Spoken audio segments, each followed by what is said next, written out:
With the threats facing the galaxy in M41 ever worsening, the Departamento Munitorum requires your help.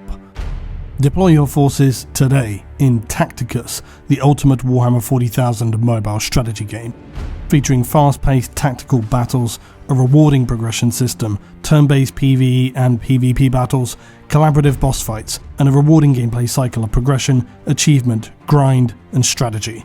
You will command legendary warriors from across the galaxy, with each faction bringing unique strengths and traits. Tacticus is continually updated with new heroes and delivers an ever-evolving battlefield. Limited time events engage your factions in different ways, learning to use their specific traits and builds to your advantage.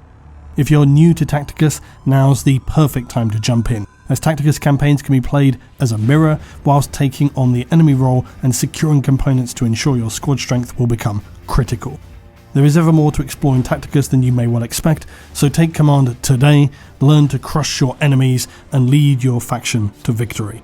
Explore Tacticus and support my channel by clicking through on the links below, or scan the QR code on screen now and join the ever-growing community of Tacticus today.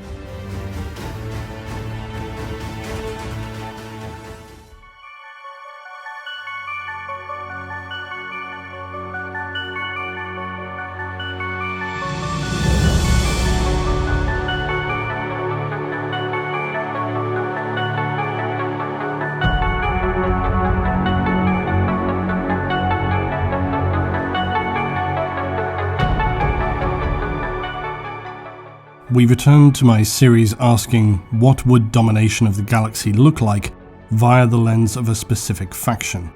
In our past discussions, we have so far explored the terrifying prospect of what form chaos achieving total dominion over the galaxy would look like. We've also explored the relentless scourge of the Tyranids consuming all life in their path. Both of these scenarios result in the large-scale destruction of the galaxy. One through the unchecked corruption of the warp, the other in a mindless wave of biological extermination. There are of course factions whose own scenarios of galactic domination would look entirely differently though. Plus, I know there are those of you still licking salt from the wounds of my somewhat tongue-in-cheek Tau video years ago have been waiting for me to be more positive. Will that happen today?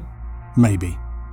So, what if the future of the galaxy was not one of chaos or devastation, but of structure, progress, and ideological control? And no, I'm not talking about the soul-crushing autocracy of the Imperium. Maybe you missed the keyword, progress, there. The Tau Empire are a young, ambitious force, even if they're not able to completely overcome all opposition. And I'm not going to reiterate the entire history of the Tau here today. But we can consider how they may at least contain some of the biggest problems, how they might be able to expand the borders of its empires and establish something approaching all the earliest beginnings of absolute rule. Could such a vision be realized, and if so, would it bring peace or merely replace one form of oppression with another, which is something baked into the Tau ideology, like it or not? Also, I want to remind that this series is not just about what it would look like if a single faction could achieve galactic domination. It's also about if it were even possible at all. I want to consider their limitations and that maybe it's just not feasible unless there were significant shifts in power throughout the galaxy. Connected with this is the fact that unlike the all-consuming hunger of the Tyranids or the ruinous schemes of the Dark Gods, the Tau do not seek destruction and slaughter for its own sake. Their mission is one of order, expansion, and the assimilation of disparate races into a unified empire. So it is a more constructive goal, and in many ways that makes things far more difficult. If all you're doing is sweeping through systems, consuming them like the Tyranid, then it's relatively straightforward, as opposed to, say, the Great Crusade, where we saw how it is not so simple when you need to secure a planet with as little damage as possible before moving on, not to mention the difficulty in shifting the ideological outlook of a world. And those were worlds already occupied by humanity. Now imagine you're the Tau and you're facing the prospect of subjugating a galaxy of alien worlds. It's a daunting prospect. There is one caveat, however. in that the Tau conduct themselves in something of a more respectable manner than the Imperium did during the Emperor's Great Crusade, as the rules of that scenario were effectively submit or be destroyed. With the Tau, yes, they will still wage war against those who resist them, but at least your culture will be more reasonably approached before, say, being amalgamated into the Empire. And I've discussed before and speculated about how beneficial it could have been potentially for the Imperium to have done that with some of the more advanced worlds in the Crusade.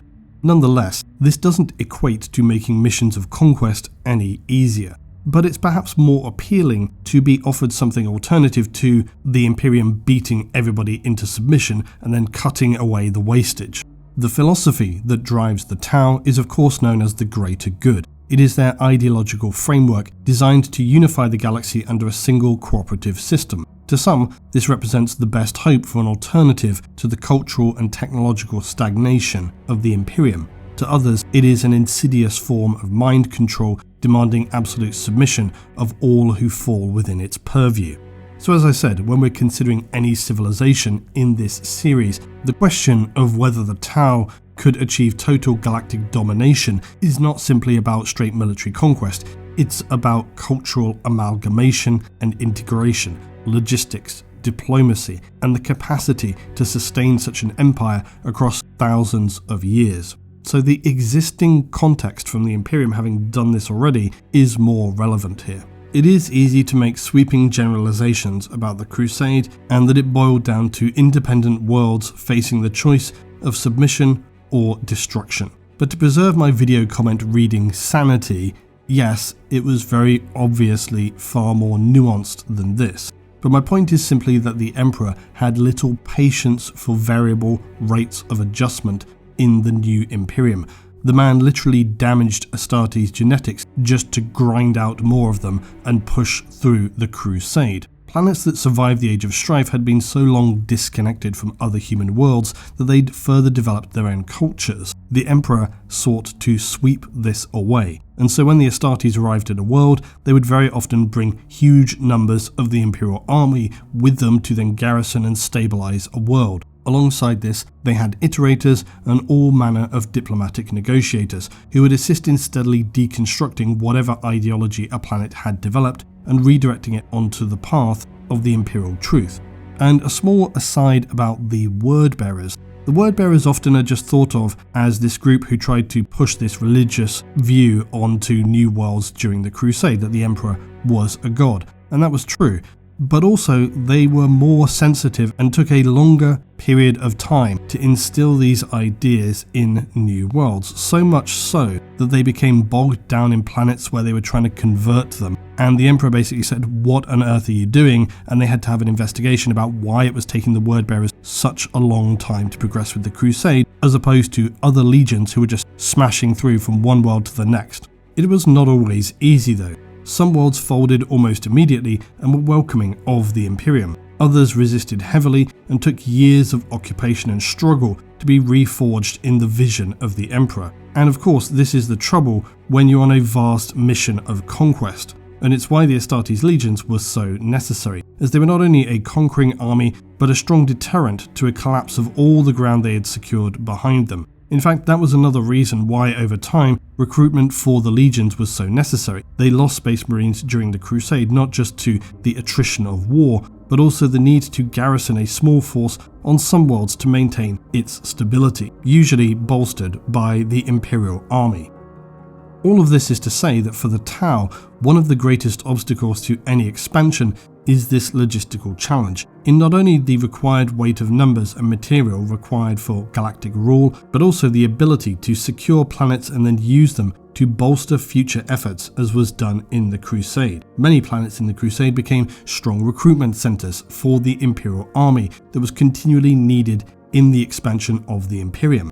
For the Tau, their rapid technological advancements are impressive, but it doesn't alter the fact that they are still an insanely small empire compared to the Imperium of Man, which spans millions of worlds.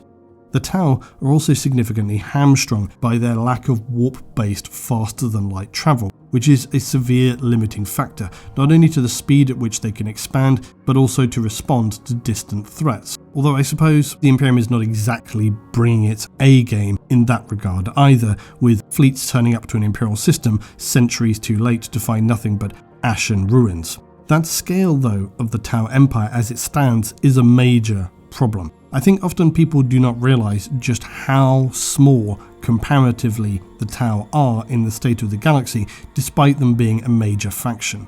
Because unlike the Imperium, which can rely on its immense size to absorb losses, the Tau would actually need to carefully manage every world they bring into their fold and minimise material losses.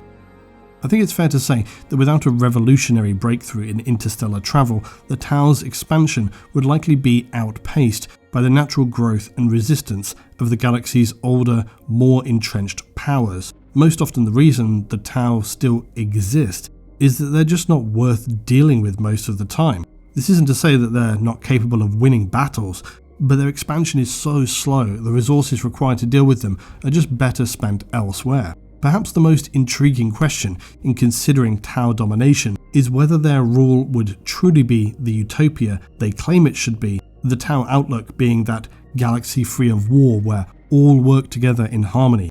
Yet history has shown that their vision of unity is far from voluntary. Those who refuse to accept the greater good are given two choices, compliance or annihilation, which sounds very familiar, doesn't it? While the Imperium rules through brutal oppression and religious dogma, the Tau's form of control is arguably just as strict, if not more insidious, through propaganda, technological surveillance and re-education. They enforce ideological conformity at every level of society, although, thinking about it, I suppose the Imperium has a habit of mind-wiping people against their will quite regularly. But I'll say I still don't understand why I often get so much pushback in talking about the Tau in this regard. It's literally the way the Tau run their society. And I've said many times the differences between the Tau and Imperium are far less than they might appear to be, which we may come back to later on.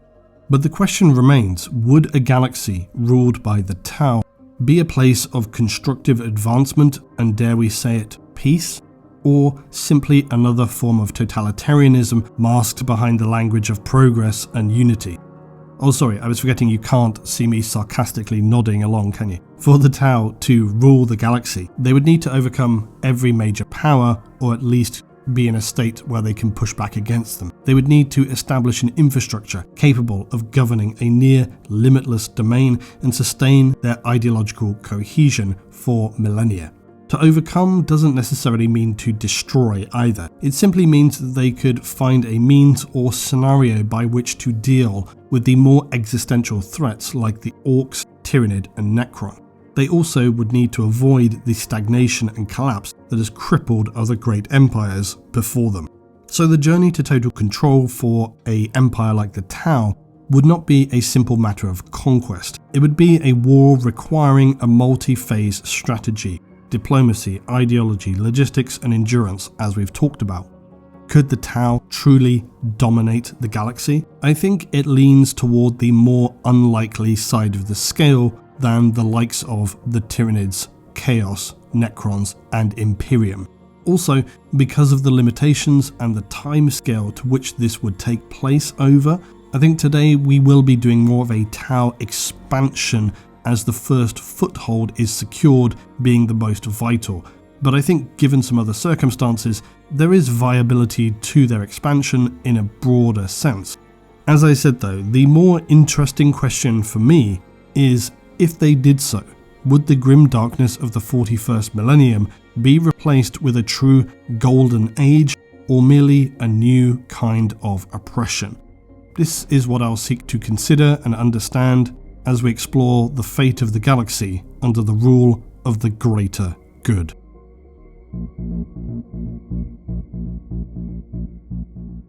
Now, a staple section of this series is the question, is it achievable? So far with Chaos and the Tyranids, the answer was a pretty straightforward yes, but with some caveats. When it comes to the Tau, it is not so straightforward. The defining characteristic of the Tau Empire is its ability to adapt and evolve its technology rapidly as it expands. Throughout its history, the Tau have repeatedly developed superior weaponry and strategies, allowing them to claim victory where the odds were not necessarily in their favour. One such example was early in their expansion when they found themselves in conflict with the ORKS.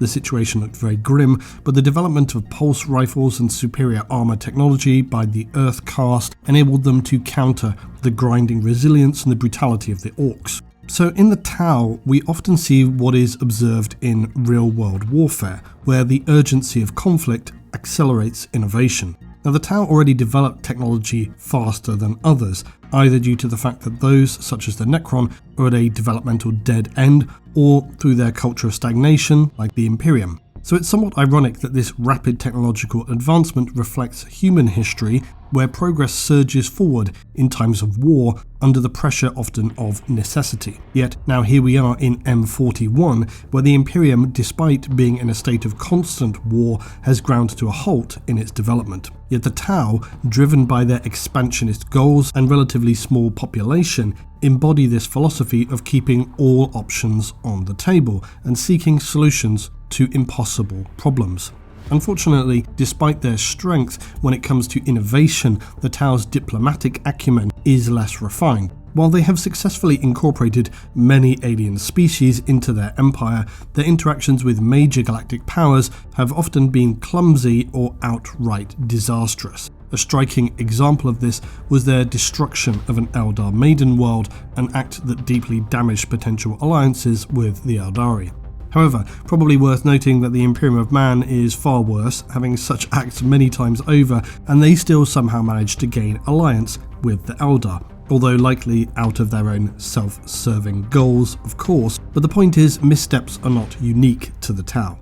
Nevertheless, the Tau have demonstrated a ready ability to form temporary alliances, even with Imperial defectors, which suggests that under the right conditions, they could leverage diplomacy to expand their reach, particularly among factions or human worlds disillusioned with the general state of things or Imperial rule. In a speculative scenario, if the timing was right, this could be one part of a strategy that could significantly increase Tau opportunity. Elsewhere, the Tau have proven that they can engage formidable forces like the Necron and Tyranid with relative success. But in many cases, that success has been contingent on external factors rather than purely their own raw strength. In encounters with the Necron, their survival often hinged on Necron disorganization or engaging smaller, more isolated tomb worlds rather than full-scale dynasties. Against the Tyranids, while they have developed impressive countermeasures, those victories have also typically relied on fortuitous circumstances or external intervention rather than outright Tau superiority. And so that is a fundamental limitation of the Tau if we're talking about galactic expansion. Quite simply, their empire is not yet equipped to withstand prolonged warfare against existential threats on the scale that the Imperium or the Eldar routinely endure. The Tau can win battles, even campaigns, but they prefer to be on the offensive. It suits their fighting style and the formation of their forces. But when they're forced to defend worlds, they've routinely suffered major defeats. And nowhere is that vulnerability more evident than in its confrontations with the Imperium of mankind. When the full might of the Imperium is directed toward them, the Tau very much struggle to hold their ground. The Damocles campaign is a crucial case study illustrating that. And during that conflict, the Tau suffered heavy defeats when confronted by a unified Imperial force consisting of Space Marine chapters, Astra Militarum regiments, and even deployed Assassinorum operatives. In the Damocles campaign, the Tau threw everything they could at the humans. They really did try to defend and hold their ground. But despite their advanced technology and respectable strategy, the sheer scale and power of the Imperial military forced them to retreat, thus demonstrating their limitations. It's not about their combat capability, it's about the cold, uncompromising logistics of the wars of attrition which define M41. The battles are not measured. The technology and the scale is so extreme that it often comes down to just who has more disposable forces, which is why I've often noted that the true currency of the Imperium is human lives. That is how the Imperial Guard, the Militarum, tend to fight. They just send a massive amount of human fodder in the rough direction of the enemy and usually prevail. Now that sounds a bit negative toward the Tau, and some of you are probably already rolling your eyes going, oh here we are, Luton says they've got no chance. Well, hold on, okay? Because one of the Tau's greatest assets is something the Imperium completely dismissed long ago. The ace up the Tau's sleeve is their willingness to integrate other species into their empire, or as Hatemonger would say, aliens. The Imperium sees Xenos as irredeemable threats. It's deeply xenophobic and will basically kill anything that is not strictly human at every opportunity, except for, when the Lord Primarch of the Ultramarines has the potential to be returned to lead the Imperium. Strangely, they were a bit more permissive in that specific scenario when the Eldar helped them out. Now, jokes aside, the Imperium's outlook is a little bit more mixed than just being entirely xenophobic. There are Inquisition forces known to keep the odd alien along. There are those like the Jacaro that are sort of tolerated and seen as being potentially beneficial. The Imperium is just most aggressive against the aliens that are, trying to exterminate them. But I think overall the Emperor just wanted to enact a blanket approach because it was easier than trying to integrate all those alien worlds and make the whole thing a lot more complicated. The Tau, however, are the polar opposite. They actively incorporate alien technology and knowledge. They often absorb unforeseen advancements in the process, and this openness to incorporating species that otherwise may be overlooked, whether it be the Psyche Nikasa, the Kroot's fierce brutality, or the harassing strength of the Vespid, this ability to adapt and involve other species means they could develop unexpected breakthroughs, allowing them to counter enemies they were previously unprepared for, or to solve challenging problems for isolated worlds, which could increase diplomacy between them. It's this willingness to evolve and embrace diversity in their war doctrine that could be their key to surviving against more experienced and entrenched enemies. It at least offers them some unusual opportunities to develop weapon strength and tactics that could be difficult for others to plan defences against. But again, unfortunately, the overall scale of war in the 41st millennium is something that cannot be easily just worked around. The Achilles heel of the Tau is not necessarily their strategy or firepower, but as I said, it's just the raw numbers. The Imperium can afford to sacrifice entire planetary populations if necessary. The Tau, by contrast, have a relatively small population and have to be cautious with their losses. And that fundamental issue means their direct warfare against the Imperium, or indeed any major galactic faction, is just entirely unsustainable unless several key conditions align. For the Tau to expand first on a local scale, multiple factors need to work in their favour. If they wanted to expand on a galactic scale, they're going to require some kind of temporary alliance, at least with one major power, to just prevent a full-scale war and for them being overwhelmed. They'd also need a circumstantial major distraction, such as a resurgent Ork war or a Tyranid High Fleet unexpectedly striking toward the heart of the Imperium. This would, as we've seen before, make them then a lower priority, the Imperium forced to divert attention and resources. Critically, the Tau would need to have all their pieces ready on the board to execute a masterful strategy. And that alone wouldn't be enough, as speed would be so very key. They would need agents already working, maybe embedded, in key Imperial systems to trigger significant defections from Imperial human populations, not dissimilarly to the Genestealer cult, for example. They want to maximise disruption, bolster their numbers also. They need to be ready not just to subjugate, but gamble on providing human recruits with powerful Tau equipment to increase their strength and generate a sustainable fighting force. Their path to anything approaching dominance is not one of brute conquest, but of strategic opportunism and precise adaptation. And I think most critically, it would take time. This would certainly not be a steamrolling conquest that smashed system after system. It would be an extended campaign over generations focused on their strengths in insurgency, diplomacy, technology, and tactical execution, whilst avoiding unwinnable direct confrontations. It's going to be about exploitation of specific circumstances. There are other problems which come alongside that.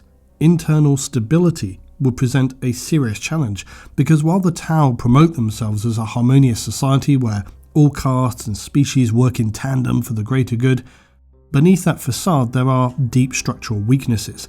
The rigid caste system that organises Tau society leaves little room for individual ambition, creativity or dissent. So while that system has allowed for efficiency in their expansion, it also creates fertile ground for potential rebellion. Should any caste or amalgamated species within the Empire begin to question their role and push back, the ruling elite of the town, known as the Ethereals, maintain their order through this mysterious influence, something that again many prefer to pretend did not exist, but it does. And so for the Tau, the loss of any Ethereal can be a devastating cultural shock. In a time of expansion and war, we saw an Ethereal assassinated by the Imperium. So were their greater authority ever to be undermined through internal subversion or external sabotage, that empire could rapidly descend again into civil war, as I've mentioned previously, as it did with the ancient Tau. And this is another point of high danger in the Tau's vision of unity, that any fracture in the control through the Ethereals could quickly escalate to a collapse of their entire empire, and never more would they be at risk of that during some kind of expansion. So to reach out into the galaxy, there is more than just the Imperium to contend with. The Tau also have to be adaptable enough to handle forces that are fundamentally incompatible with their vision. The ORKS and their unending tide of destruction, driven by little more of a philosophy than having a good scrap and a laugh. The Tyranids, the hyper-adaptive hive organism that can't be reasoned with. The Necrons, their vast ancient technology and sense of galactic entitlement, because through the lens of the Necron, the Tau are nothing. They're little more than an upstart species destined to be eradicated, if not just fail under their own shortcomings. The Eldari, though, could present something of an opportunity. This is a more complex case. Certainly, they would never willingly submit to the rule of what they see as a lesser race. In fact, even now within the Tau Empire, there are questions about some of their incorporated species like the aforementioned Kroot and Vespid being sustained in the long term. But Eldar cooperation might be plausible, and it may have to be the linchpin on whether anything is feasible for the Tau in terms of galactic expansion. But there are a few interesting scenarios to consider. The bottom line is, though, that the Tau would need a perfect storm of galactic shifts to create an opening for their expansion, and only in that way could they realistically achieve any kind of significant gains.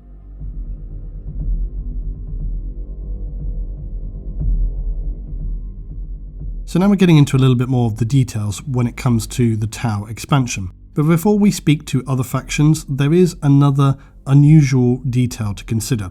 You see, the Imperium, Necron, Tyranid, Ork and the Eldar, as we've noted, are very much spread all across the galaxy. The Tau are very much not.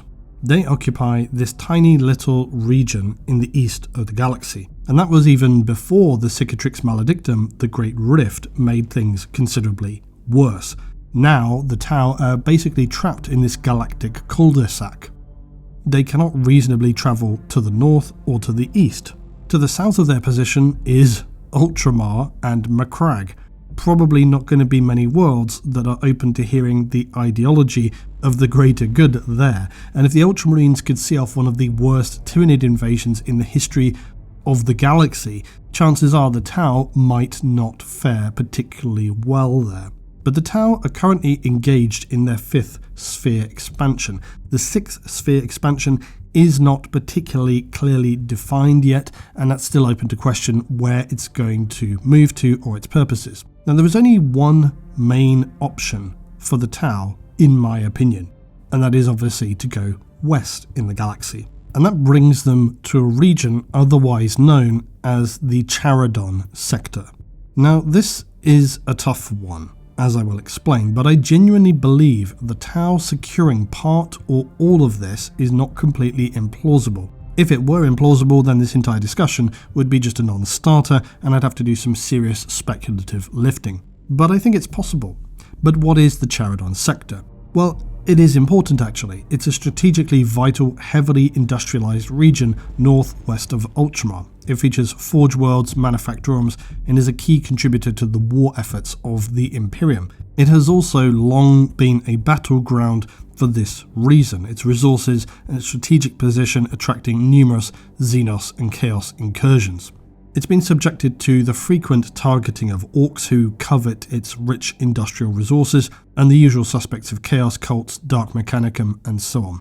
The Forge Worlds of Charadon are critical for the Imperium.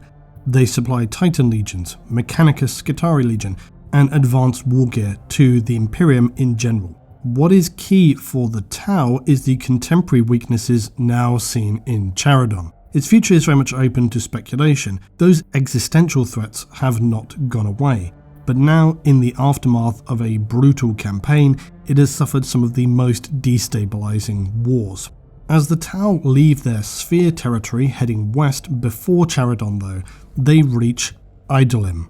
Idolim is a densely populated shrine world ruled by the Ministorum.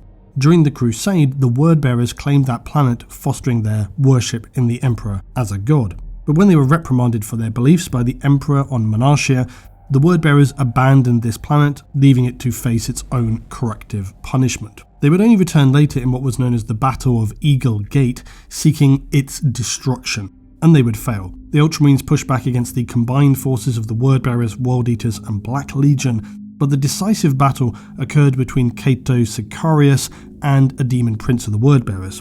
What's interesting for me though is the lone, unknown guardsman who intervened in that fight and turned the tide of the battle, and indeed the fate of the world. It is a very 40k story. So Idolim, depending on what support it received, could be a tough nut to crack, but an important one in demoralising the Imperium, and given the current state of events, it's quite feasible. Next, the Tau would come to the feral world of Drir.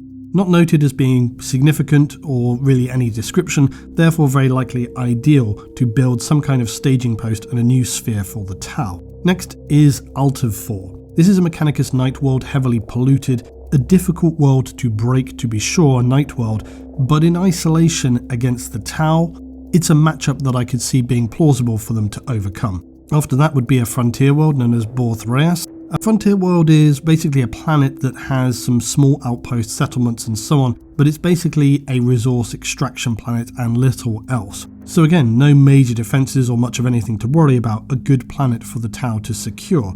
Those who are living on the planet there are really there to just cover the tithe to the Imperium, provide quantities of shock mine splinter ores and other valuable resources, all of which would be very useful for an expanding Tau sphere. Then they face the real meat of the scenario, the Charadon, Hive and Forge worlds. Now, I won't describe every single planet as we just did with these earlier ones, but it's basically a mix of Hive and Forge worlds. There are some Imperial Ministorum planets in the mix as well. Basically, it is a dense Imperial territory, and it wouldn't be easy to be sure.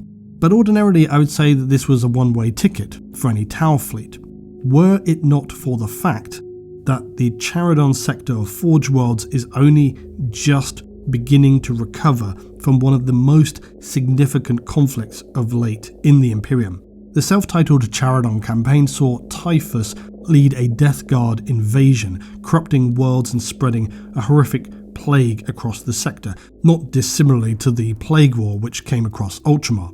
The Imperial response was, of course, significant, but still barely enough to contain the corruption and prevent the total collapse of the sector. Forge World Metallica was besieged and, importantly, left crippled. Importantly because it's questionable how much of the Titan force they would be able to field against, say, Tau coming in. The worlds of the system burned, warp storms raged all around, the planet's defenders stood alone against the onslaught. Exhaustion, isolation, despair consumed them as they strove to outlast the heretics. Eventually, amidst all the darkness, appeared light in the form of a battle group of the Indomitus Crusade, in answer to the Regent's cries for aid. This was led by Morin Val, the abbess of the Sororitas. She brought alongside her a standard battle force of Imperials, enough to achieve a Pyrrhic victory and cling on to the sector. Unfortunately, by this point, Typhus had largely achieved his primary goals and so left the system. The warp storms then begin to calm, but many worlds are suffering still from the horrifying plagues of the Death Guard and Nurgle. Hive cities are scoured, Forge worlds burn. Most critically, all of this happened very recently in terms of the galactic timeline. This is the contemporary period. So were the Tau to, perhaps also in conjunction with some other dire situation, push out into this direction, it could in fact be exactly the galactic beachhead required by the Tau, if not in fact their only realistic choice. But now we'll talk about some of the other factions in brief here. Then we'll circle back to finish up talking about how this could all play out. So let's imagine for a moment that the Tau could overcome the difficulties of their own localized sphere expansion and push out toward Charadon. The most restricting component of any Tau broader galactic spearhead would be, yes, the Imperium of Man.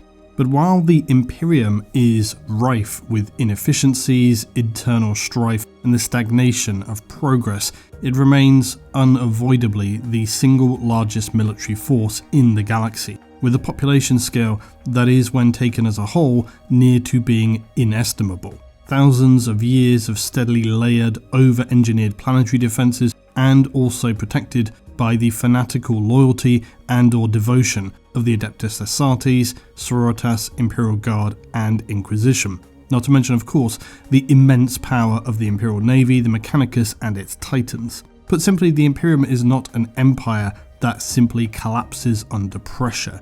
Even in its existing state of decay, threats of horrifying power face it on all fronts, yet its ability to wage total war far exceeds the capabilities of the Tau, surely thousands of times over. Imperial resistance is not merely a question of military strength, it is a matter of ideological entrenchment.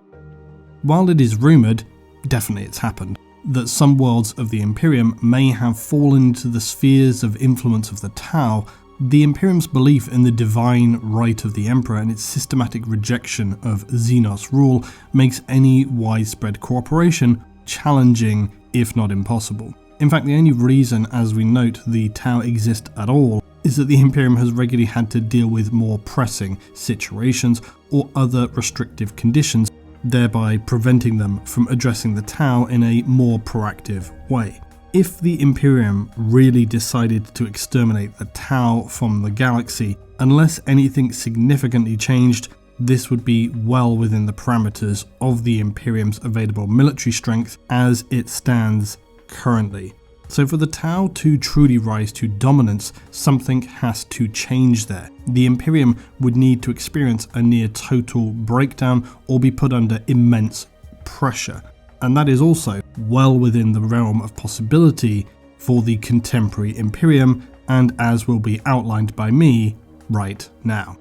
So for the Tau to have an opportunity, what you really need are several catastrophic events, which again is more than plausible. Now I'm going to start off with a very huge one, but it's not at all implausible. If the Golden Throne were to fail and the Emperor were to die, we do not know what could happen or how quickly something could happen. Now I can't specifically discuss that at length today, it's on the to-do list. It's hard to believe though that the Emperor would just disappear or be fully consumed by the warp in the fullness of time. However, I do think it's possible that the Imperium could be for some period absent of the Emperor. Terror could fall into civil war, different factions of the Imperium begin fighting for control, the Astronomicon would inevitably weaken if not fail, throwing the Imperium's ability to travel through the warp into complete disarray, thereby making it completely incapable of defending its territory. This would also cripple their interstellar communication and coordination, which from the lens of the Tau would make entire segments of the Imperium vulnerable to external conquest. Now to be very clear, this is the unlikely nuclear option of what ifs, but if this were to happen, I think it's safe to say it's open season on the Imperium. There's a high chance the Tau would be able to secure significant territorial gains in the east of the galaxy, but holding them is going to then be reliant on the Imperium not pushing back, and also other powerful enemies not taking a focused interest on scouring any newly held Tau worlds. But that is really the extreme outside possibility. So let's consider, even if the Emperor remained, there has existed for basically 10,000 years a continuing possibility of a major schism occurring within the Imperium, as I noted recently about the apostasy, but this did not really slide out of control to the point it could have done. I think in more recent times things have become more stable in this respect with the return of Guilliman, but the prospect of some kind of second heresy or a large-scale secession of Imperial factions is not entirely impossible. It would create power vacuums, and in typical human fashion, you're going to see Imperial systems and sectors hungry for power then turn on one another should things begin to break apart. And that would be something that the Tau could directly exploit, or offer an alternative to war-weary planets who are just tired of the miserable grind of humanity. They would offer them the greater good. Alongside that, we've also explored the potential for chaos to consume the galaxy previously, and if you're paying attention to the contemporary lore, and as I always remind people most often, that comes not so regularly in the novels, but more often in campaign supplements. Remember, novels have a habit of being focused on primarily character development. Campaign material is the broader world building. This may also be something of a spoiler for those of you who are still working through the Nachmund series, and you know I don't really bother with spoilers unless it is very recent material. Anyway, here it comes. Basically, the Chaos Forces score a victory at Sanguine Terra, which is seriously bad news for the Imperium. It throws into question the stability and validity of the Nachmund Gauntlet, so this is a very bad development. But maybe not if you were the Tau, because it raises the genuine prospect now that Imperial forces may be too preoccupied with chaos and other warp incursions to have difficulty with, or at least some kind of minimized capability in the sense of pushing back against any kind of Tau offensive.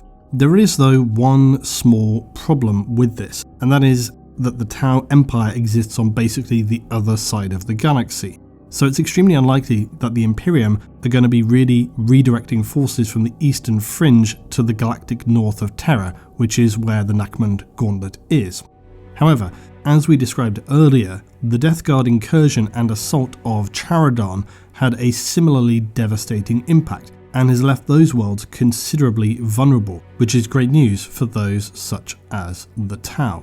Overall, you can get a picture that Chaos are launching assaults against the Imperium all over the place due to the Great Rift, and empowered Chaos forces are leaving significant areas of critical production crippled. Now, most importantly for the Tau is where the situation at Nachmund, Charadon, and indeed whatever were to follow next could come into play in the sense of how it relates to other situations. Because the Imperium is already besieged more heavily than it ever has been, trapped in multi-front wars. The Necrons are being problematic, the Tyranid situation is ever more dangerous. Orcs risk spilling out anywhere at any time. So there's considerable pressure on the Imperium already, not to mention the fact that the Imperium Nihilus, or Dark Imperium, is still very much a major problem. There's a huge section of the galaxy cut off from the light of the Astronomicon, and within that realm are worlds containing billions and billions of Imperial citizens, Astartes, military assets, and unsurprisingly, the Imperium is currently significantly focused upon securing that. So if the Tau were able to identify or receive intelligence that would allow them to identify further weakness which saw Imperial forces being redeployed elsewhere, suddenly vulnerable targets within their reach that were weakened or reduced in defensive capacity could become very viable targets to attempt to annex entire sectors without significant resistance. Now, of course, these are but merely a couple of scenarios, and I'm sure that, like myself, if you really sat down and went through, you could readily imagine many, many more. The key here is that the Imperium is taking some significant losses and facing very large challenges, thereby being placed under ever more pressure. Both of those factors for the Tau expansion would be very, very important.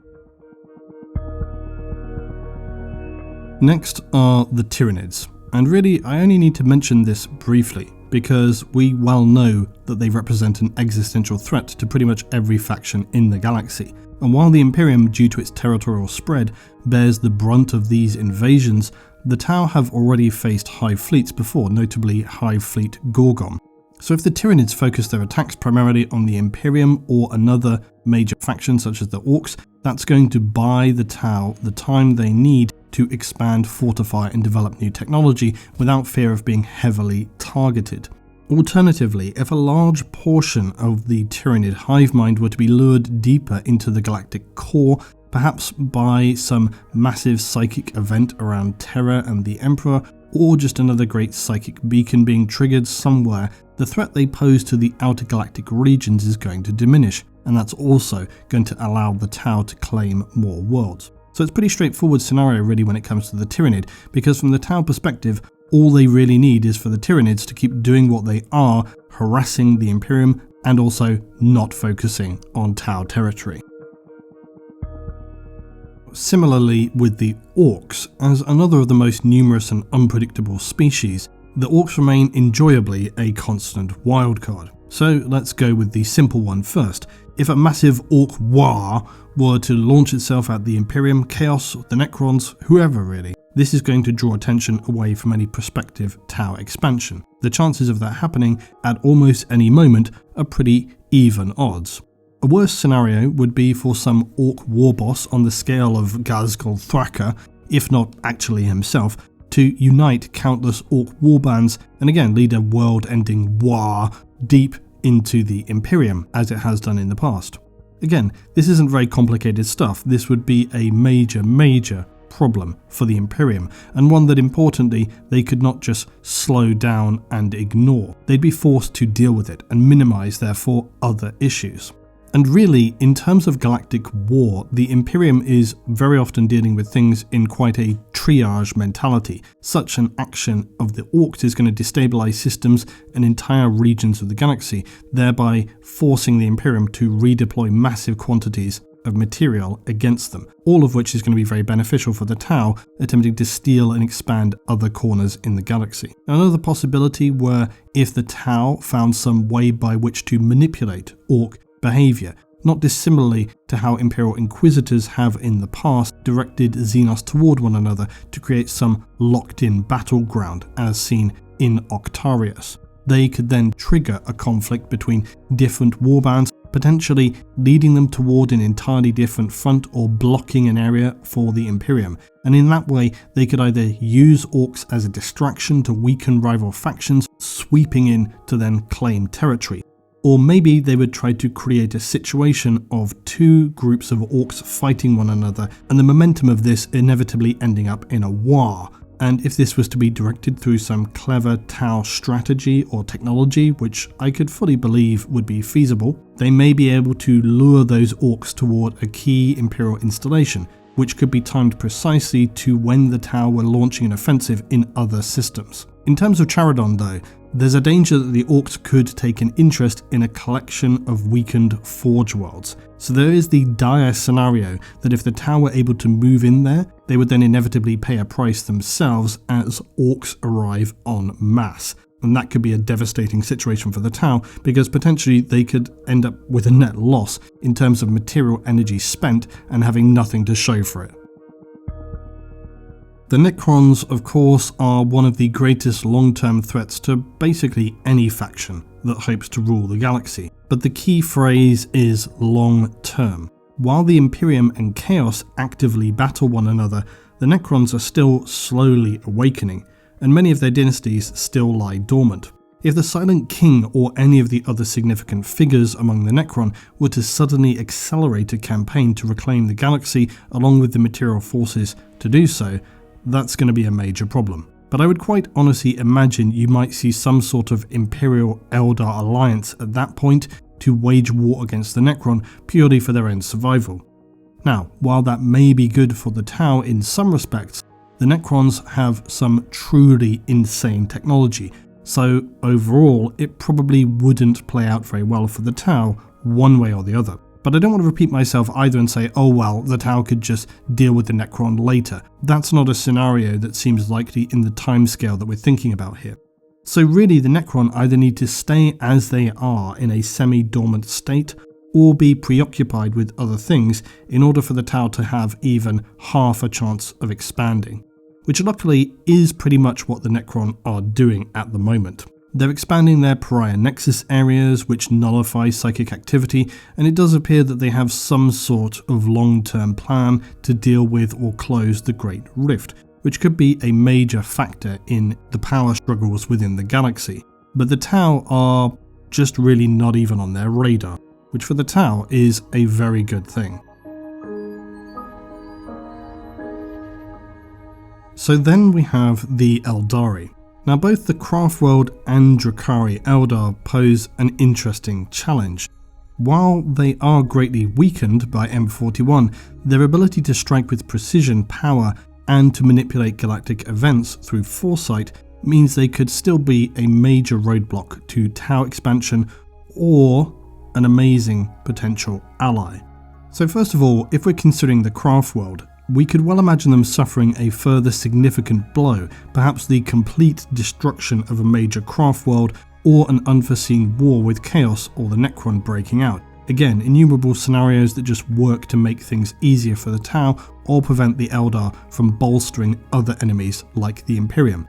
The far more interesting situation would be some kind of temporary or long-term cooperative pact. It could even be just an agreement of non-aggression. Diplomacy in and of itself though would be challenging, because while the Tau have historically had an easier time working with the Eldar compared to some other factions, in one instance they were invited on board Craft World Lugganath after they collectively saw off the Tyranids of Tendril Gorgon.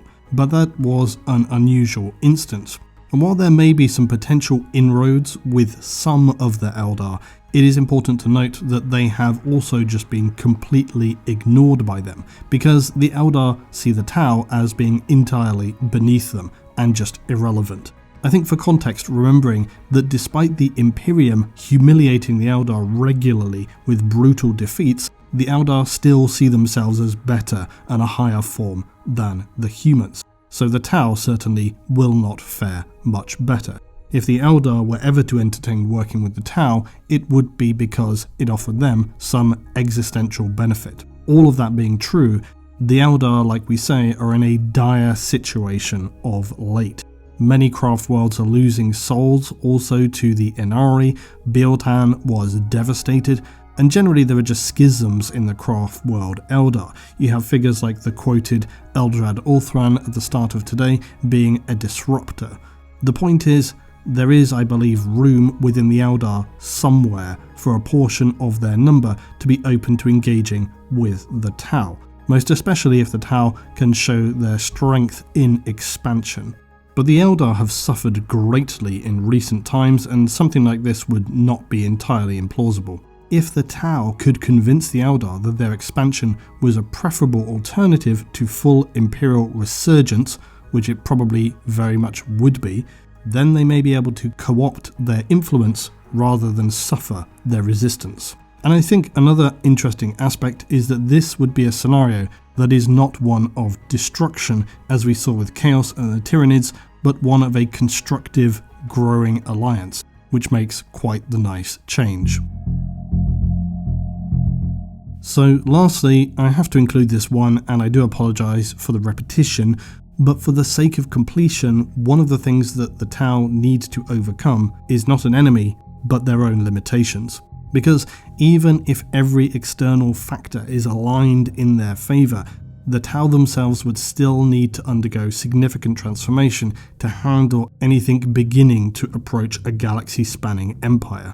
Firstly, somehow they must try to improve or overcome their FTL limitations. The Tau's lack of warp travel is a major bottleneck in their expansion, because the distances between systems are just so incredibly immense. If they were able to develop a new form of faster-than-light travel, either through advances in their gravitic technology, discovering lost Xenos methods, or perhaps discovering a psychic race that enabled them to use the warp as do navigators, then they could expand more aggressively. And it's worth noting that the Tyranid also use gravity technology in order to travel. They have those life form ships which basically form a gravity well, and in so doing the Tyranids kind of effectively fold space and travel through. That's how they use a fast and light system. Now I will also add into this as a potential for the Tau, the Webway. Now as we just said, I think the potential for some kind of Tau-Eldar alliance is undoubtedly very difficult, but feasible. And so there is the possibility of some limited or supervised use of the Webway, I think, and if that were possible, that would be a major solution to this massive issue for the Tau. If the Tau are truly looking to expand, then I think they will also need some kind of stability framework or other means by which to avoid any caste system conflicts. The rigid Tau caste system could be a serious problem for them in ruling a very diverse, galaxy-spanning empire, most especially if they bring large portions of humanity into that empire, because there would definitely need to be adaptation and allowances made for, say, non-Tau races like humans. If the Tau fail to create a more flexible governing structure, I think it's going to be near inevitable that internal rebellions would be a consistent issue and undo a considerable amount of any progress made. So maintaining stability across newly conquered worlds would be very important, because unlike the Imperium, which rules through brute force, the Tau need to ensure that integrated species remain loyal. If they expand too quickly also, without securing a population, then rebellions could also, again, collapse their empire from within. So there are many factors to consider in terms of Tau expansion that they need to look at, including if they had allied with some others, pretty much only really the Eldar. Could you see some kind of hybrid planetary founding perhaps take place, where for the first time in thousands of years, maybe a fringe craft world Eldar like Lugganath begin to secure themselves on planets bolstered by Tau defenses? But those are the really key things for them to overcome. It's basically their transport and their stability. There's a lot more to the final section that we're about to move into, where we consider just what a Tau expansion could look like into the Charadon sector and beyond.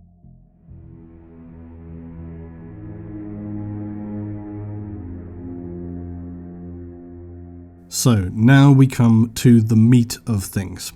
The Tau have identified that Chaos forces are causing a major problem on the edge of the Imperium's central segmentum.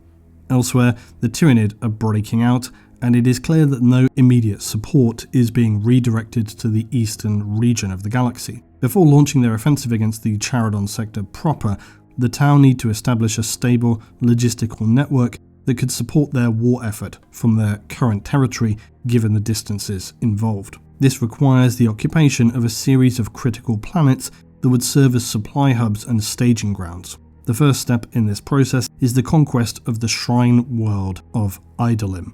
While ordinarily the Tau may attempt some sort of diplomacy, they have at this point some understanding of the Imperium and its general ideology. So this heavily religious planet steeped in the Imperial cult is both a symbolic and strategic target. They also fully understand that any efforts attempting to sway the world to join the greater good would be not only a waste of time, but undermine any surprise aspect in launching an offensive. So despite fierce resistance from the Ministorum and the local planetary defense forces, the Tau execute a shock assault upon the world with maximal firepower for a swift and brutal campaign. They overwhelm the defenders with a combined arms assault from orbital strikes and airspace denial, combined with major ground assaults. The fall of Idalim comes so quickly, there is little time to communicate to other worlds. It deals a significant blow to Imperial morale upon the planet, but massive numbers of human citizens refuse to accept any kind of occupation and are unfortunately destroyed as a matter of course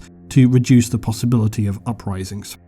Word does break out though, and this demoralizing situation disrupts the Ecclesiarchy's influence in the region. Cardinals on other worlds in the Charadon sector panic and attempt to consolidate forces upon their own worlds to preserve themselves. Given the state of the region, they cannot afford to spread these forces elsewhere. They call for reinforcement, but no replies are received.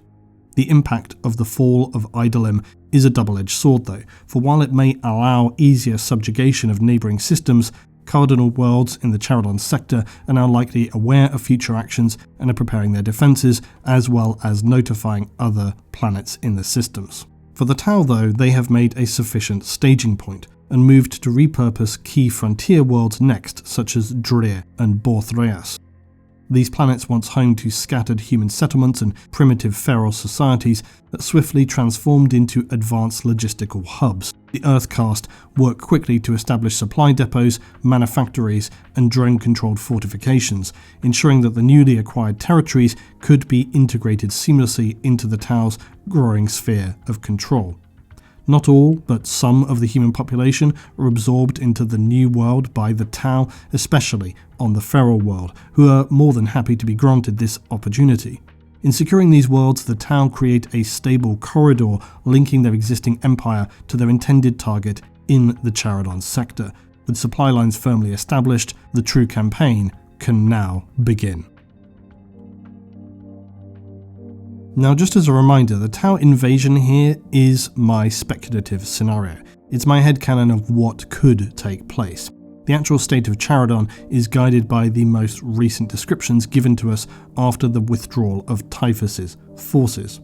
So far as we know, the Charadon sector remains in a horrifying state of destruction, contamination, and significantly depleted defences, which is why it is so ideal for a Tau invasion. So I imagine that a Tau conquest of the Charadon sector, made possible by a cascade of other destabilising factors for the Imperium, leaving it stretched thin by major conflicts they are locked in against, Chaos, ORKS and Tyranid incursions. Importantly, these would not just be offensives requiring a standard defence of territory, but of a scale which threatened the heart of the Imperium itself. Consequently, a vast recall of Imperial forces was required. Recognising the vulnerability of the Charadon sector, the Tau then initiate a swift and decisive offensive. They leverage their mobility and intelligence capabilities to strike at the most viable target, but also against worlds which remained strategically valuable planets. Once the logistical stepping stones between Tau territory and the Charadon sector are established, what they discover upon their arrival in the system is far worse than they expected.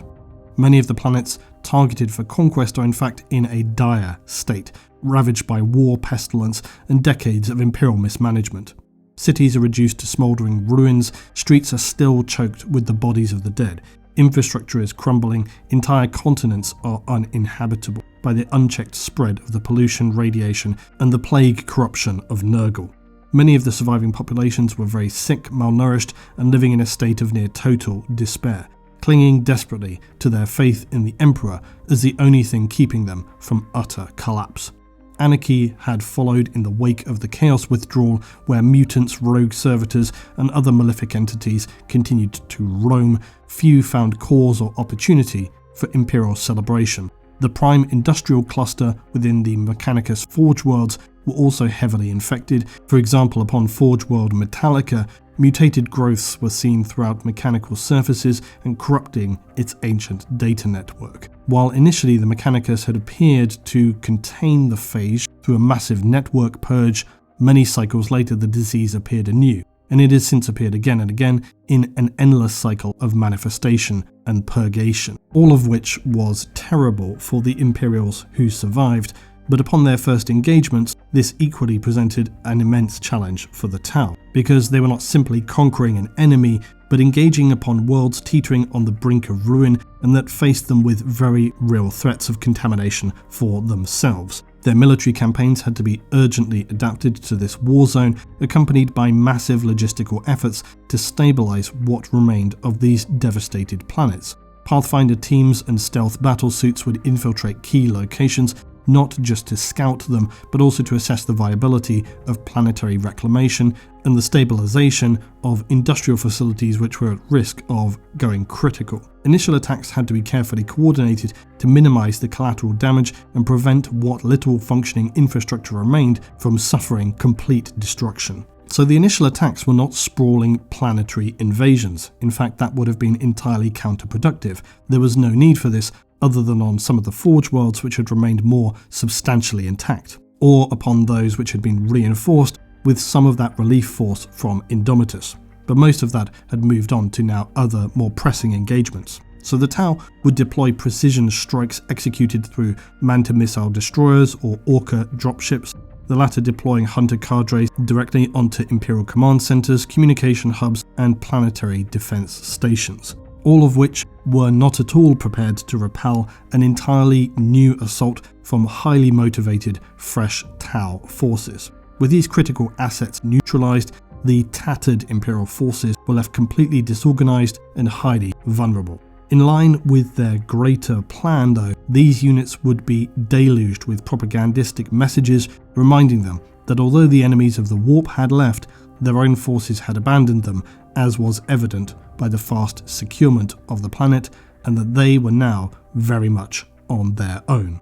The Tau offer any humans who would listen hope, and quickly begin to provide aid and new shelters for them to recover. For those who would not listen, internment was the only option, and for the most disruptive, a swift end.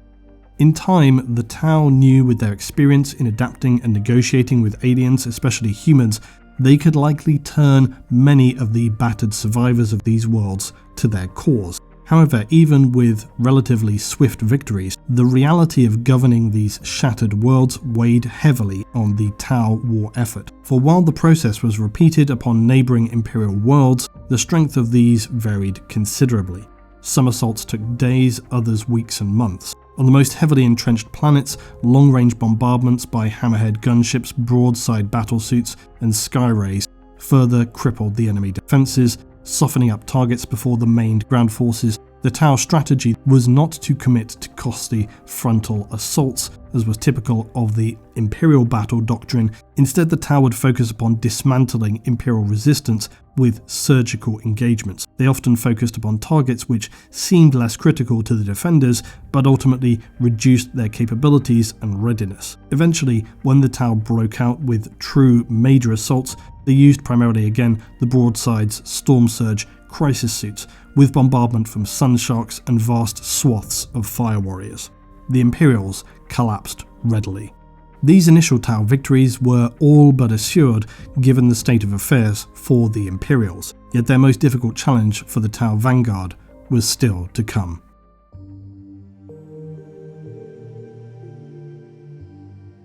Following their initial victories, the Tau prioritized securing and fortifying the newly acquired territory. Ships patrolled the space surrounding newly conquered worlds, which were being actively reinforced. The Earthcast needed time and security to set up ground defences, and for those major industrial and habitation centres to be readily patched as much as possible before heavy defences were being installed. The Tau also began to deploy the likes of the terrifying KX-139 supremacy units, which are primarily designed for defence and for repelling any Imperial ground assaults. Rapid expansion without adequate defences risked an overextension and then an inevitable Imperial counterattack. So to deter this, the Earthcast immediately began repairing what they could before beginning construction upon those heavily fortified bastions, supply depots, and sometimes using Imperial tech to also bridge the gap. While the Tau have their own version of shielding, void shield generators, for example, that were still functional could be used, whilst elsewhere they were able to install their own Tau-designed gravitic shielding. Collectively, their efforts sought to ensure that each occupied planet could have some chance to defend itself in the short term and build a foundation of heavy defences that could withstand future, long-term engagements. A crucial aspect of this phase was the dismantling and repurposing of captured Forge worlds. This would be the most challenging and very costly aspect for the Tau in the conquest of Charadon. Unlike a decent contingent of the human populations, the Mechanicus would for the most part not be integrated into the greater good due to their deeply ingrained techno-religious dogma. Only the most radical among their number, who sought technology and knowledge by any means necessary, rationalized their defection to the Tau, however best made sense to them. For the rest, their devotion to the machine god and reliance on archaic Imperial technology made them entirely incompatible with Tau ideology.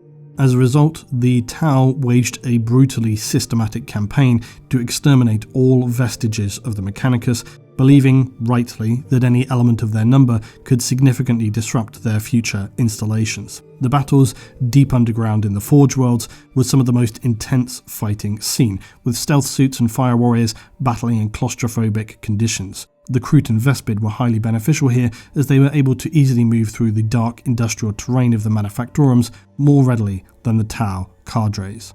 The ultimate cost for the Tau in terms of lives here was very high, but steadily the tech priests, Skitarii, servitors and all manner of bizarre constructions were systematically destroyed. Elsewhere, the Tau felt the potential pressure of an incoming relief force by the Imperials. The paranoia was very high, and so they hastily were already repurposing industrial facilities for Tau production, even while audible combat was still taking place in other sections of the facilities adjacent to or directly below them. Consequently, the Earthcast engineers were highly motivated by the prospect of any descending Imperial shock units, and quickly restructured the forges, incorporating Tau technological advancements to them.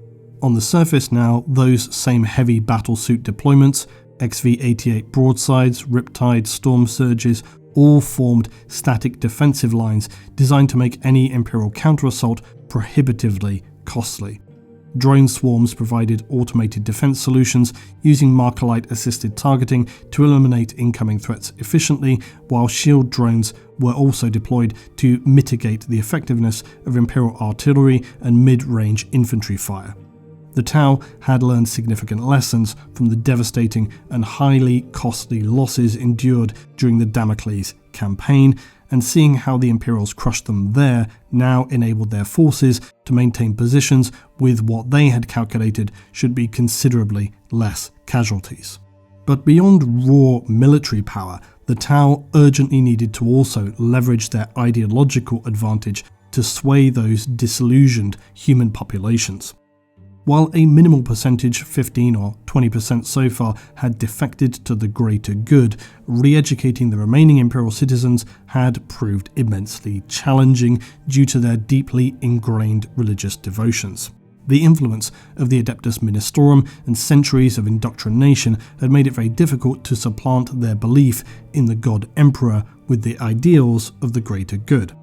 Nonetheless, the Tau persisted in their efforts, employing advanced propaganda, social incentives, and gradual ideological restructuring to integrate human populations into their empire. They even brought in humans from other worlds that they had spent decades living under Tau rule. In some areas, this proved to be effective, with an increasing rate of acceptance by the humans being held, but other instances saw those same humans brutally beaten to death at the hands of their own. Overall, it was still considered to be a worthwhile expense to endure. One of the most significant turning points in this came when Tau scientists were able to discover a remedy that had significantly aggressive reduction effects of the rampant plagues which had devastated parts of the Charadon sector.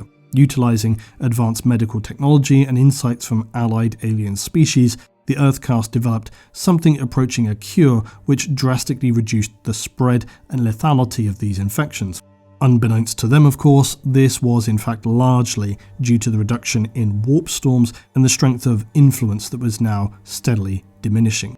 Nonetheless, this breakthrough had a very profound impact on the human population, many of whom now began to view the Tau for the first time as saviors rather than oppressors. The momentum in this outlook grew in some of the detainment areas, and within weeks significant numbers of humans were now turning to the greater good. By stabilizing plague-ridden planets and ensuring their long-term viability, the Tau not only strengthened their control, but also fostered cooperation with those local populations.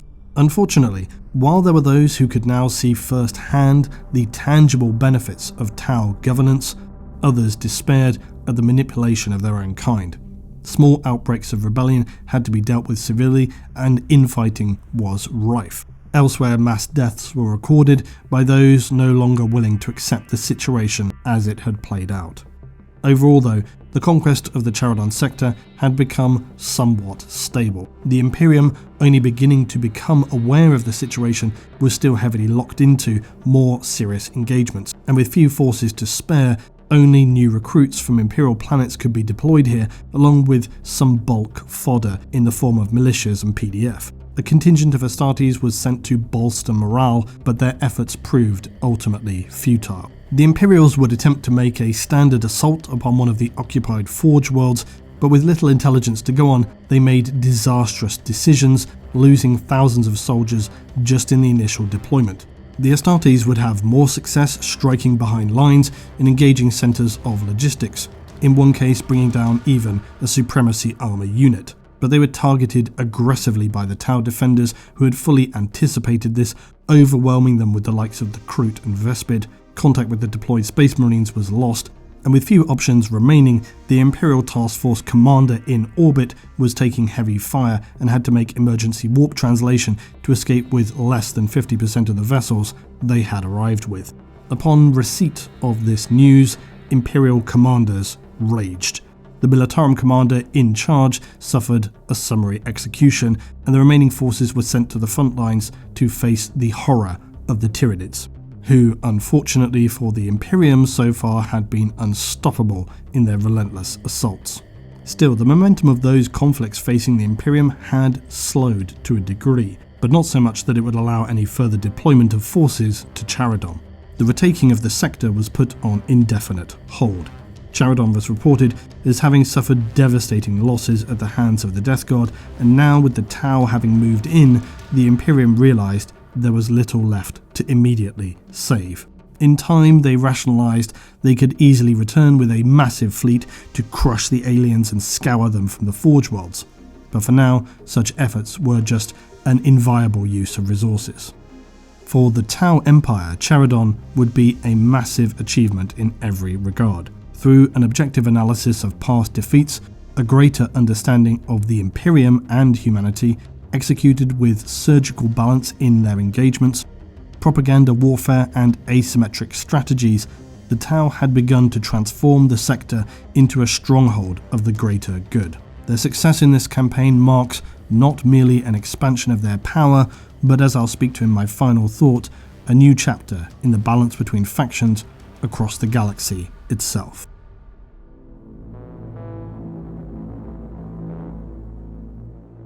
So in this speculative scenario, with Charadon now firmly secured and with every passing year more defences established, the Tau had carved out a significant foothold within the Imperium's crumbling borders. No longer a fringe power limited to small regional conquests, they controlled a vital sector of Imperial space rich with resources, industry and infrastructure that could be retooled for the greater good. The conquest of Charadon was more than a mere victory, it was a transformation and evolution of the Tau Empire into something greater, but with this came difficult choices. The wider galaxy remained in extreme turmoil.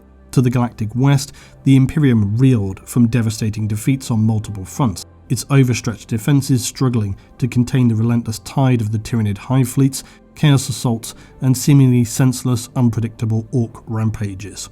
With the Imperium battered and distracted, the Tau faced minimal repercussions for their outrageous seizure of significant Imperial territory. They discussed future options and where threats could come from. If they were to push westward, striking deeper into vulnerable Imperial holdings, they could consolidate their dominance. However, doing so would also bring them perilously close to the fringes of Necron and Chaos-held territory. The undead legions and traitor warbands thrived in the exposed wounds of Imperial collapse. So expansion in this direction risked exposure to the madness of warp entities and forces that even the Tau's superior technology could not easily counter. If they turned south toward Ultramar, this would bring them into direct conflict with the realm of the Ultramarines, one of the most well-defended bastions of Imperial power. Though formidable, an incursion into Ultramar could prove decisive, but only if the Tau could undermine one of the Imperium's greatest strongholds. An extremely dangerous prospect, but if by some miracle it could be achieved, even with a minimal impact, it would send shockwaves throughout the galaxy, proving that even the Emperor's finest were not invincible. This, though, was deemed too much of a perilous gambit, as Guilliman's realm was one of the best organised and most adaptable of the Imperial holdings. A single miscalculation could see the Tau war machine shattered against the unyielding might of the Ultramarines and their successors. What was significantly clear, though, was that wherever they expanded would be fraught with danger. The Orks remained an ever-present plague infesting countless worlds and systems, eager to fight anything that moved. The Drakari lurked eternally in the shadows, raiding parties striking from the webway with increasing confidence and regularity. In one instance, abducting an entire frontier city's population for their twisted amusements.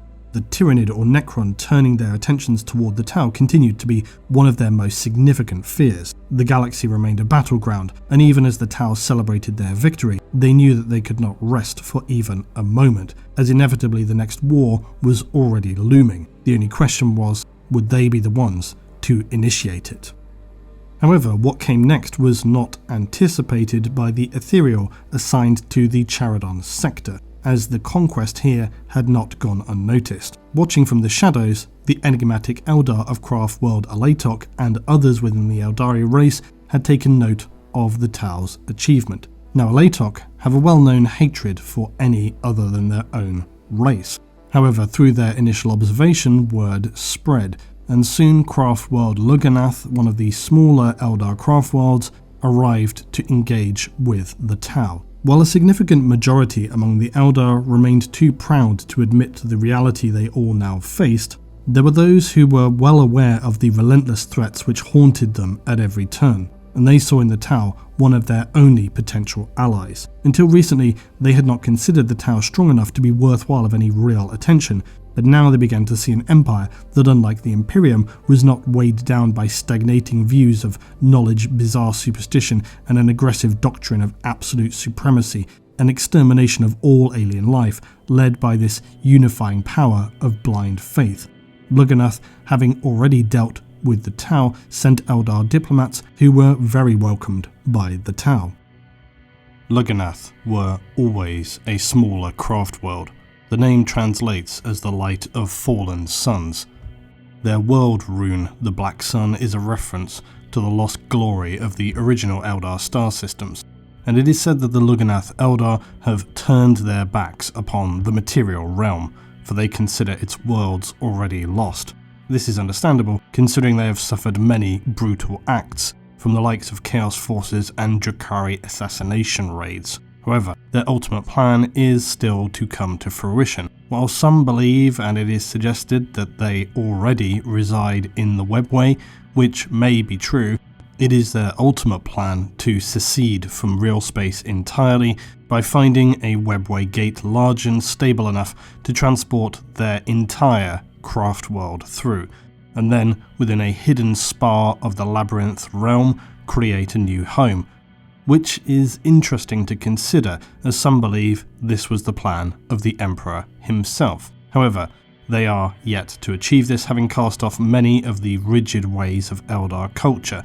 The craft world has become a haven for outcasts of all kinds, from the Harlequins to the Corsairs.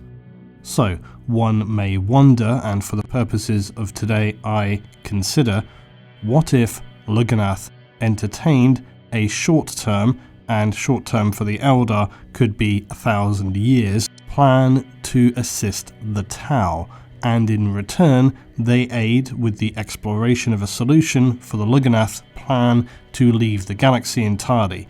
It's pretty wildly speculative, I admit, but that is my arc for this scenario. After long talks about the state of the galaxy and each other's place within it, an alliance, tentative at first, was proposed. The Lugganath Eldar, whose fragmented race had suffered the slow death of millennia, were well aware of the precarious nature of their own survival. They saw in the young and ambitious Tau race a force who could help them not only to survive, but reshape the future of the galaxy. In the years to come, this partnership between the Tau and Eldar could lead to the formation of something new, a galactic civilization forged not through stagnation and dogma, but through cooperation and shared ambition. Together they could strike out at other imperial realms, challenging its suffocating, decayed rule and pushing back against the encroaching darkness of chaos. With the Eldar's mastery of the Webway and their ancient knowledge, combined with the Tau's technological advancements and military strategy, the Alliance could carve out a domain that neither the Imperium, Necrons, nor even the Tyranids could easily break. Nonetheless, this would not be an easy alliance. Undoubtedly, many among the Eldar would push back against this, and there could be many unforeseeable, dangerous circumstances in the future. But I like to think that this is a possibility. It's an interesting one, and I think it's more viable with a small craft world like Lugganath. And to answer my own initial question about if the Tau would effectively just replace one form of suffocating totalitarian rule for another, I think that in this unlikely yet profound alliance between the Eldar and the Tau, it could mark a rare moment of genuine factional evolution, which is rare in the M41 galaxy. This would be an alliance built on pragmatism, mutual necessity, a shared vision of the future beyond just the endless cycle of destructive war. The Imperium had demanded blind obedience and ceaseless sacrifice. Now this coalition offered something rare in the grim darkness of the far future: stability, purpose, and even hope. And I readily accept that all of this would be somewhat jarring for the setting of 40k, but I imagine that while having some success in creating a new territory of combined Eldar-Tau rule, Not all the Eldar would sign up for this, like we said, so likely the expansion of territory would be very limited, but realistically this is the only way that I can really see the Tau gaining some significant ground and territory. They may have the strength to hold their ground, maybe they could make some expansions, but true galactic domination is going to be a vision for the very distant future. The sheer logistics of it would be too great for any, such as the Tau or Eldar, to achieve anything other than in a timescale of tens of thousands of years. For humanity, of course, this was not a conquest masquerading as liberation, but a genuine opportunity to escape the crushing weight of the Imperium's decaying theocracy. Upon some worlds within the Alliance, humans found themselves in a reality where survival did not come at the cost of soul-breaking servitude. They were not lobotomized or twisted into horrifying human hybrids just for not meeting work quotas. Within the framework of the Tau's ordered society and the Eldar's wisdom, these human populations were given a degree of agency, carefully measured but meaningful. Some could pursue education, others crafts and trades, in some cases even governance in administrative roles. While the greater vision of the Alliance was not theirs to shape entirely, they were no longer just fuel for an empire's unyielding war machine. The greatest challenge for the Alliance was the balance of power between the Ethereals and Eldar leaders. Both were ever manipulative but far-seeing. Together, they could see the greater good for all and worked together to ensure that the mistakes of the past did not repeat themselves. They gave leadership and guidance without enslaving. They radiated influence without crushing spirits of the populace, thus allowing the Tau's philosophy of the greater good to blend with the subtlety and the foresight of the Eldar. The result was an order that did not simply demand compliance, but sought to create something more sustainable, a structure in which cooperation was not just enforced, but made desirable. Of course, as I noted earlier, it would be absurd and utopian to just imagine all would be without issue.